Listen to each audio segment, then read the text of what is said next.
I've often wondered how millions of people living through the Nazi regime actually came to terms with it and reshaped their lives, and how they understood the period they were living through.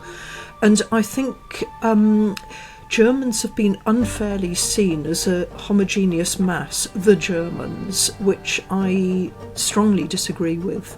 And I wanted to understand how what I call the muddled middle actually navigated their way through an extremely complex and demanding, a very challenging period of history. Some historians have seen this very much as a perpetrator society, and some contemporaries, post-war particularly, saw all Germans as bad Germans.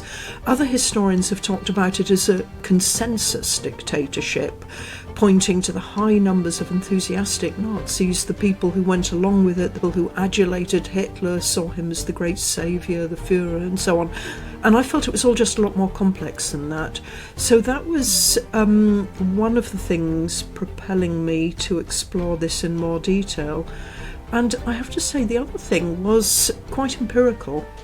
I discovered this treasure trove of essays written by people in the winter of 1939-40 in response to an essay competition led by 3 Harvard professionals to write a brief essay, very autobiographical, entitled My Life in Germany Before and After 1933. And that essay collection is absolutely fascinating.